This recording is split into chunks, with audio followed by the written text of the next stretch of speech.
Hey guys, Mike here, and it's time for another miniature showcase. And if you can't tell what I'm showcasing, then you're blind. But yeah, here's the finished Dread Knight. So first of all, I just want to apologise for not making as many videos out of this as I probably could have. But it was it was my feeling that if I did just make videos of each individual stage, I'll only be repeating myself from the Dreadnought tutorials.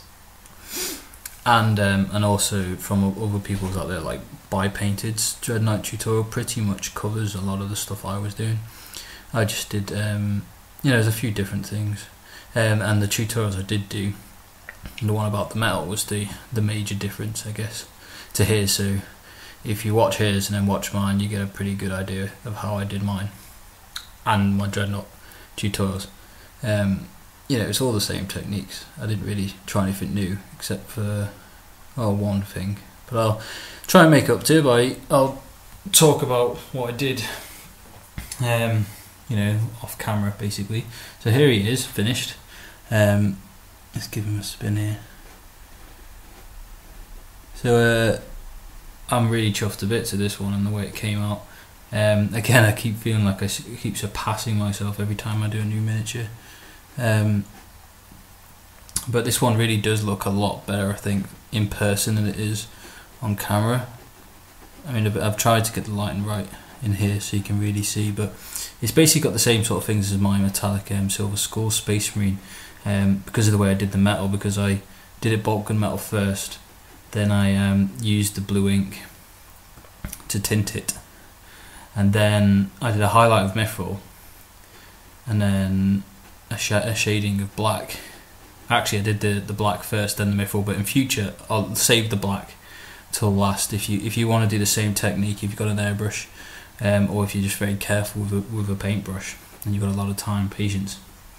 Yeah, if you want to do the same thing, just leave the matte black till last. Because what I found was after I did because I did the blue tint, and then I toned the blue down with the black, and I was really chuffed to bits with the end result. I then went to highlight the high points of the metal. So if you look on the knee pads, those really bright shiny bits above the gold words. I did the mithril there, but what happened was there was like a tiny bits of overspray would go on the black, so the black went from being totally matte to having these little shiny, speckles in.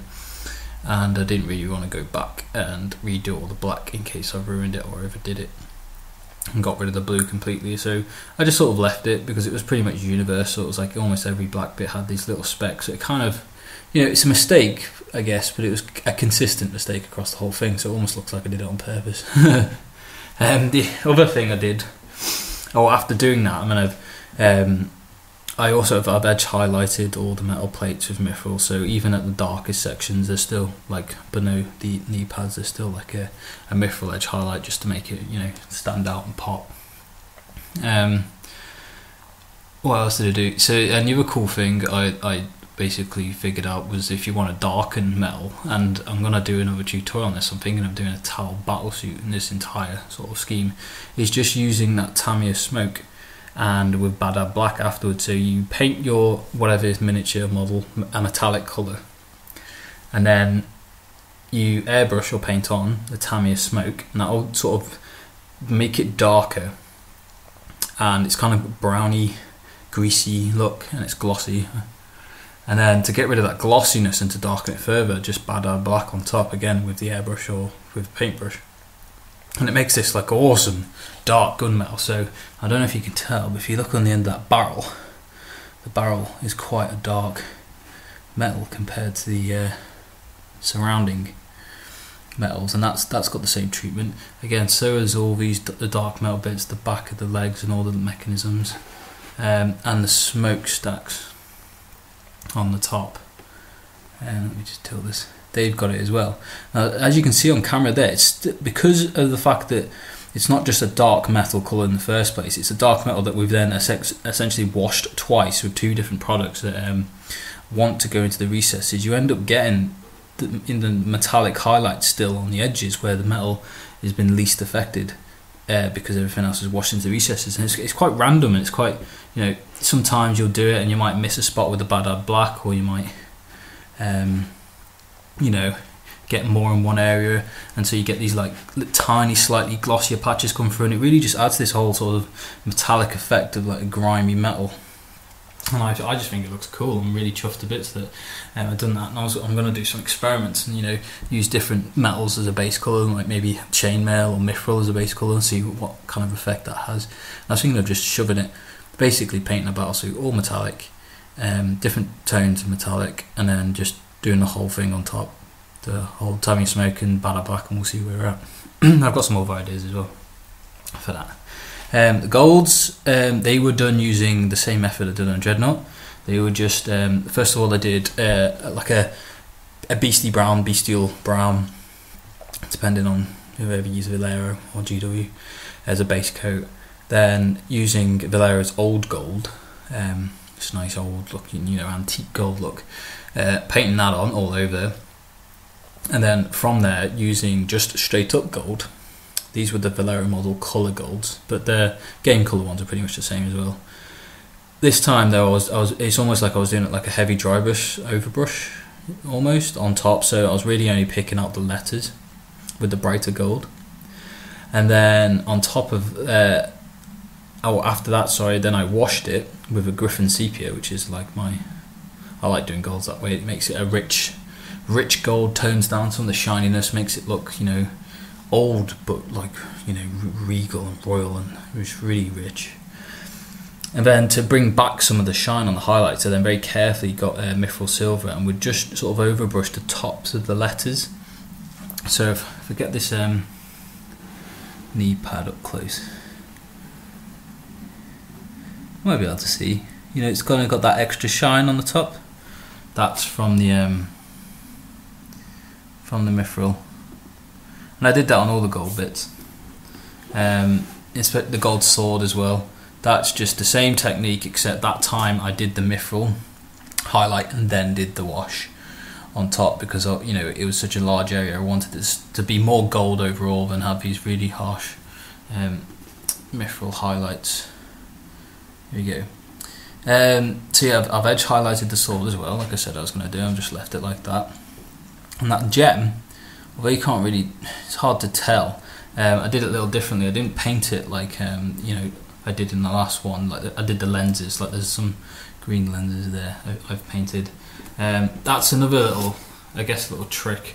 If you want to speed up and paint gems quickly, and you don't want to do the whole hand painted thing, what you can do, and it's what I did here.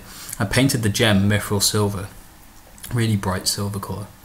Then I got the Tamiya do a range of clear acrylics, transparent acrylics, and I just got a red one. They've got blues and greens and yellows and all sorts of, you know, nice bright transparent colours. Now these colours are like the smoke, they're transparent but they're also glossy. So I painted it on top of the silver, just one or two layers, and what that means, you'll get this really nice metallic, shiny, you know, red gem. And then afterwards just put Batter Black very carefully just around the outside of the gem to tone it down around the edges, and that's a really quick way to paint really nice looking gems. It's much better in person when you can see how the light reflects off the surface, because it is glossy. So what else have I done? So the red on the emblems and stuff, I've not put any sort of symbology or anything like that, because there's no decals in the kit, strangely, you know. I felt like there should have been, so whatever, can't be helped. But the red was just a gory red and then blood red highlight on top, but it's come out quite bright, a bit brighter than I guess you might want, but oh well. It would get toned down if there was some black decals on there, so they could always be added later if I find them, before I sell this, because this is going on eBay. So if anyone's interested in buying it before I put it up, you know, or just send me a message. Or if you want me to do one for you, just send me a message again. I'm open to do commissions at the moment. So yeah, there we go. I don't know if you can really tell, but these bells are a lot darker than the highly reflective shiny surfaces here. But yeah, I'm really happy with the way this came out. I've tried to pose him in a kind of a dynamic way. It's really hard. That's one of the downfalls of the kit. It very much looks like it's very static. you know, I've seen some people, you know, put the like one of the legs on top of a rock, and it's kind of, it looks like he's stepping up, but then you look at it really and it just looks like he's wonky and he's going to fall over, because you can't really pose without massive conversion work, and you know, I'm not going to try and do that, screw that. But yeah, like using the airbrush on everything. In fact, it was quite a quick paint job. I mean, I've took my time with it, do a little bit here and a little bit there, but the majority of the work was done in like a day, just airbrushing metallics, and then, you know, going around doing all the golds, and it's just fiddly little bits that you have to do later on. I've used the Micron pen to do the text as well, so that one says Fate on him, his left leg of the Terminator armour, and just some letters and scrawling everywhere, and his eyes are done in a nice blue. But basically I painted most of him all in his separate bits, only really assembled him towards the very end, doing, you know, the last little touches and stuff. Oh yeah, and the base, this is what I did last night. The base was done using a mixture of like sand and like slightly bigger, it was ballast for like model railway making, so I've mixed them together, shoved some PVA glue down. He wasn't stuck on the base at the time, just did the base on his own. Shoved that all down all over, so it's got this nice like varied gritty sand surface, and then I've got the little slate pieces from the Warhammer Fantasy basing kit that you can get from GW, just glued them down as well with a big dollop of PVA, and then where the PVA squirted out I just sprinkle on even more of the sandy ballast mixture, and then so let me just do that rather than me shake.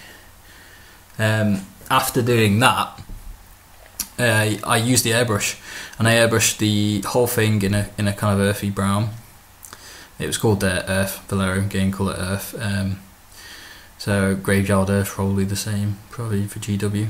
And then I used the khaki colour and airbrushed around the rocks, leaving it so that this earth was around the rocks. That's why you can sort of see there's almost like shadow effects around the rocks. So I was just airbrushing it all over. Then I was airbrushing little bright spots of it, and after that I got like an off-white colour and did the same thing, just did little spots and dots.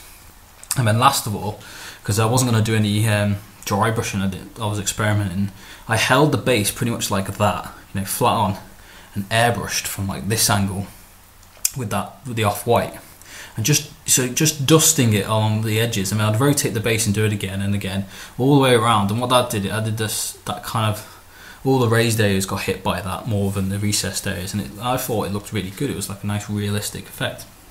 And then I had to hand paint around the edge there to get the earth colour back. And then I did a little dry brush of grey on top of the rocks, because I didn't hit them with the airbrush deliberately, but overspray got on them. So I just did a bit of grey and then a bit of a lighter grey, you know, just mixed with grey with white.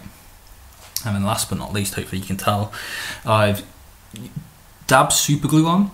Got this sort of big spongy looking, you know, bushy stuff. Would stick it in, let it dry and rip it off so that you're left with these bunches. And then I'd also dab little dollops of super glue around, and then sprinkle on green, like this kind of burnt grass, it was called burnt grass green flock, on top, and covered it, and then, you know, got rid of all the excess, blew it off, and then you end up with these little nice circular patches of grass, and I think it really works really well, especially around these big bushes and near the rocks. So that's all everywhere. I mean, to add a bit of a, you know, colour variation, I actually used Devlin mud, and I would Devlin mud around the base of each of these bushes and little spots on the grass, you know, and that soaks in and it dries, so you get this nice two-toned effect on the bushes. They don't just look like bits of sponge that are green and glued down. So there we go, that's the base. So yeah, sorry about I didn't really do any videos of this one, I only did 2 major ones, but if you have any questions about how I did anything of this, or if you have any comments, you know, or just shove them down below or send me a message, I'll be happy to answer them. This will probably go on eBay next week on Thursday. So yeah, thanks for subscribing, all my new subscribers, and take it easy, and I'll see you in the next one. Bye bye guys.